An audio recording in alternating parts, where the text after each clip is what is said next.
Hello, and welcome to the first episode of MEC Live. I'm Brant, And I'm Tammy. and together we'll be hosting a podcast on how to make transportation more sustainable. Initially, we're going to look at 5 different alternative fuels: ethanol, electricity, biodiesel, compressed natural gas, and propane. For each MEC Live podcast, we'll take a specific alternative fuel, like ethanol, and talk about how it can work to make mobility more environmentally friendly. We'll talk about the basics, the pros, the cons, the environmental benefits, the infrastructure currently we have, barriers to deploy the infrastructure, the misconceptions, and any new technologies that are in the pipeline. Each podcast will last approximately 30 minutes, and a new alternative fuel podcast will come out about every 3 weeks. Outside of using cleaner fuels, we'll also look at other ways to clean up our transportation and make it better. So you're probably wondering, why are we doing this? A little background on Metropolitan Energy Center, or MEC. We're a Kansas City area nonprofit. We were founded in 1983 to actually work on energy efficiency and weatherization of older homes within the city. Our mission is to create resource efficiency, environmental health, and economic vitality in mid-America. We have more than 38 years of experience with energy efficiency projects. Transportation and electricity generation are the top sources of greenhouse gas emissions in the U.S. And MEC is the primary nonprofit in the heartland working to reduce those trends. We provide resources, technical know-how, and education for businesses, governments, and the public seeking information on energy efficiency or alternative fuel options. Our buildings division works on efficiency for small commercial buildings and multi-unit housing. We also operate the Project Living Proof demonstration home, which showcases adaptations and improvements to make a 100-plus-year-old home more energy efficient. Tammy and I will look at transportation options for sustainability in our episodes, but some MEC Live podcasts may focus on building efficiency. At MEC, we have 2 pillars that we're proud to stand on, and we don't want to exclude all the great things that our Energy Solutions Hub counterparts are doing. But for now, we're going to focus on alternative transportation fuels. So, in 1998, MEC branched out from just working with buildings into improving the sustainability of transportation by forming the Kansas City Regional Clean Cities Coalition. KC Regional Clean Cities serves the Kansas and Missouri counties of the KC Metro. To serve the needs of fleets and fueling in central and western Kansas, in 2013, we formed the Central Kansas Clean Cities Coalition, which is based in Wichita, but we serve all of Kansas. We are also the home for Electrify Heartland, our program to expand electrical vehicle adoption in the region. This program, which includes Electrify Kansas and Drive Electric Missouri, is part of the multi-state Drive Electric USA program funded by the Department of Energy. There are 14 states currently in the program, and they're typically flyover states that don't have electric vehicle policies. This program started in the beginning of 2021, and starting in 2022, we'll be adding 4 additional states to the Drive Electric USA program. The Drive Electric USA program main goals are to increase fleet adoption. They are to talk to utilities, regulators, policymakers to improve upon the policies that they already have going forward. We are supposed to talk to dealerships to get electric vehicles at the lots so that car dealerships can sell them. They need to have infrastructure available, and they need to have EVs there at all times, considering the market is gearing up toward electric vehicles relatively soon. So I talked about our Clean Cities coalitions.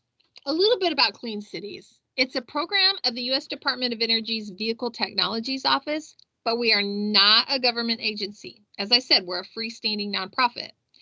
The Clean Cities program was established by the Energy Policy Act of 1992 with the mission to advance the energy, economic, and environmental security of the U.S. by supporting local actions to cut petroleum use in transportation.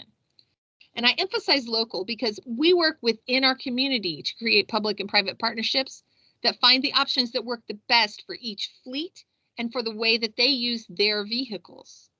There are around 90 Clean Cities coalitions nationwide, each served by coordinators like me or Brant, who can tailor projects and activities based on the needs and opportunities available in their region. We work as both educators and problem solvers for our communities. Now, the overall goal of the Clean Cities program is to reduce petroleum use for transportation. We do this through three main strategies. First of all, we work to eliminate petroleum use or the need for fuel at all through idle reduction and other fuel-saving technologies and practices. Secondly, we reduce petroleum consumption by smarter driving practices and fuel economy improvements. And third, we work to replace petroleum with alternative and renewable fuels, including biodiesel, electricity, ethanol, hydrogen, natural gas, propane, and whatever fuels the future may bring. Clean Cities coalitions like us refer to ourselves as fuel agnostic. We don't really care what the fuel is as long as it's not petroleum and it's not diesel. We work to find a fueling solution that is better than petroleum and works better for our stakeholders. Through our green fleet analysis, we can analyze a fleet's own data to find the best fueling option for them based on their goals. Since its inception, the Clean Cities program nationwide has helped to put more than 1 million alternative fuel vehicles on the road. And through reduced fuel use and expanded alternative fuel availability, we have offset more than 11 billion gallons of gasoline. Yes, that's billion with a B. So, as many of you may be curious, why do we care so much about this? And to provide a personal experience, why don't we ask Tammy, why do you care about what kind of fuel goes into our tanks? Well, I think the main thing is that I'm a mom, okay? I'm a mom and my kids are going to be here. Hopefully, I plan, as things usually go, after I'm here. And someday I may have grandkids as well who are going to go on. I went through the Girl Scout program when I was a kid. And as Girl Scouts, you always leave a place better than you found it. So when I really started learning about the issues with climate change and what was happening, I decided, okay, things need to happen. Things need to change. This is a lot more urgent of a matter than it actually seems. And so I thought, you know what? We need to find ways that we can do better. And I was under the impression that you kind of had to, go live in a yurt, be completely changing your life in order to be better for the environment. But as I learned more about that, as I learned about alternative fuels, about renewable energy, and all of these kinds of things, I realized, no, you don't have to change your environment.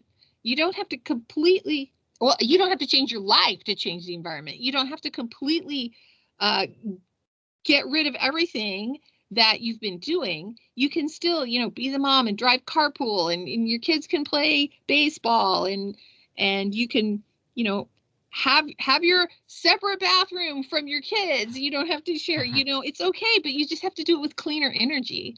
And so I decided this is what I was going to do. And I went through a career change and I started working in alternative fuels. And so that I could share people that, hey, you know what?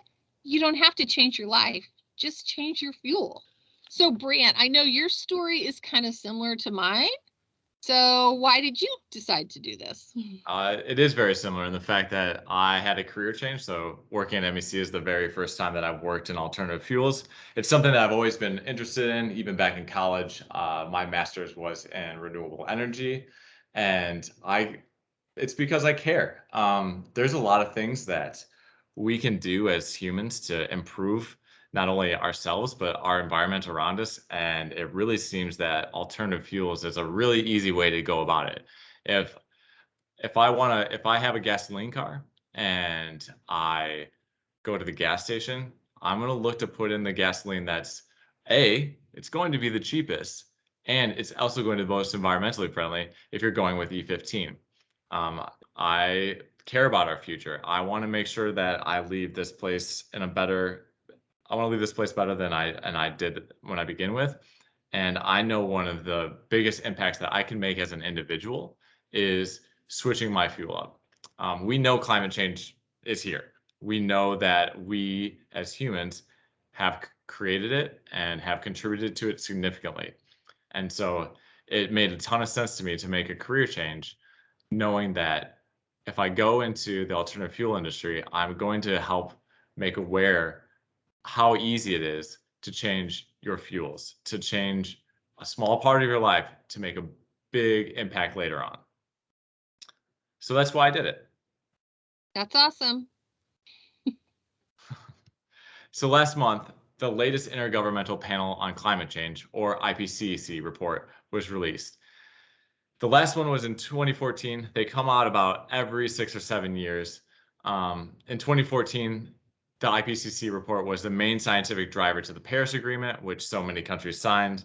The United States actually reneged on their agreement, but has now dedicated themselves back to the Paris Agreement with this administration. The IPCC report was pretty dire. In fact, a lot of the times when you read these climate change reports, it's pretty dire. Tammy, you read the IPCC report, not the whole thing. If you read the whole thing, it's 1,300 pages. There is a section, there's a summary for policymakers, which is a much more digestible 39 pages. And if you haven't read it and you want to, I suggest it to you. Still full of relevant, dense information, but in a much more concise form. Tammy, you've read the report. What were your impressions? Oh yeah, definitely. Go with the summary. Go with the summary. It's much easier to read. Lots of graphs, so you can skip through it like quickly. A lot of pictures. But yeah, the report is it's pretty dire. It was a little shocking, and yeah, I'm I had read summary of the last one. I had learned some information about it. I knew things were looking kind of rough, but this report was pretty definitive in that we've got a problem and we've got to solve that problem. So I'm going to read a quote here, and I can't believe this is still up for debate, but somewhat it is. But this is a quote from the policy summary. It says, "It is unequivocal that human influence has warmed the atmosphere, ocean, and land." Unequivocal. That means you can't argue about it. We've done it. The emissions, the greenhouse gases, is what's affecting the climate right now. So, go ahead. Oh, and one of the things about the IPCC report that's great is that there's nothing that is set in stone. They don't say this is fact, but what they do say are things that it's likely to have occurred, it's very likely to have occurred, and it's unequivocally certain, as Tammy said, that it occurred. So when you read it, there is probability written all over it. They don't talk about it in a binary system. They talk about it on a very likely to unlikely to certain scale that everybody can comprehend.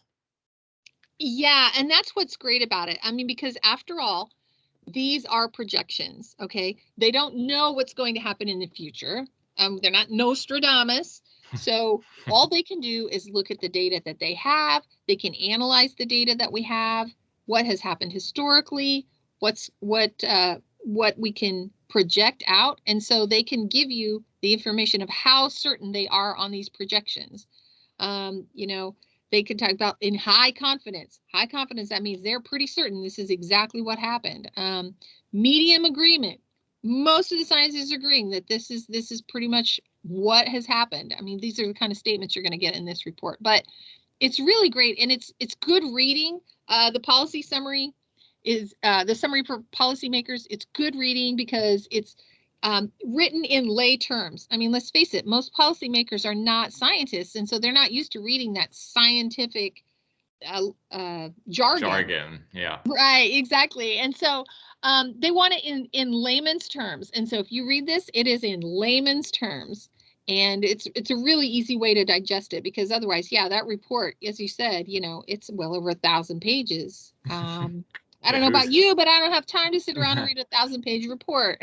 I certainly don't. And another great thing is on the graphs, they show the simulations of what would happen if humans weren't involved. And then they're also showing what happens in an observed manner when humans have done what they've done to the climate so far. So you can see what it was supposed to happen compared to what is actually happening. It's important because this is just further evidence that supports that we need to do something right now. We can't wait around for another 20 years going business as usual in our emissions with our emissions and just think that everything's going to be okay, because what we do now is going to significantly impact what we do later. So we need to get it on it now. We cannot wait for electric vehicles to be mainstream. Right now in 2020, there's a 3% market share of electric vehicles. We need to hit a significantly higher number in order for them to do what they need to do. But right now, there are things that we can do with our fuel right now that will help our environment and reach our goals. Yes, exactly. And that was like the main message, at least the main message that I took away from the 6th IPCC report, is that what we've done so far is kind of preset what's going to happen in the next 20 to 30 years. So there's not a lot we can do to change the next 20 to 30 years. But what we do in the next 20 to 30 years, as you said, we have to start right now. What we do in the next 20 to 30 years is going to affect what happens after that point. And if we wait for the electric vehicle adoption to grow from the, as you said, 3% right now up to the approximately 50% in mid-century, which is what most of the estimates are, that by mid-century, about half of vehicles sold will be electric. We're talking about light duty vehicles here. Your average, car and truck that the average citizen's driving. If we wait for that to happen, we won't have made enough change quickly enough. Yep. And we need to, and so what that says to me is we need to be aggressive. We need to not only be aggressive in our electric vehicle adoption, but we also need to be aggressive in our alternative fuel adoption. And that's the reason why we're doing these podcasts. We've got 5 different fuels that we want to go over, and we want to talk about them. And on our next podcast, we're going to dive into ethanol. We're going to look at the myths, the benefits, the vehicles, and the options to use that fuel. We've asked our staff their questions about ethanol, but if you, the listener, have any questions, please feel free to comment in the section below so we can answer. We would like to make this as interactive as possible, and we can't do that without you. So if you have any questions, please let us know. Give us your feedback. If you enjoyed this podcast, please subscribe below, follow our social media accounts, as we are trying to make this we're trying to make this grow. And also, if in the meantime, if you want to look up more information on alternative fuels or learn more about it, you can go to the Alternative Fuels Data Center at afdc.energy.gov. We'll drop that link in the comments. And then also, you can check out a blog post that we wrote last year that's just an overall summary of the alternative fuels that are available. It's called What's Fueling Your Ride? We'll also drop that link in the comments. So we will catch you next time. Thanks for joining us. Yep, thank you. Bye, everybody. See y'all.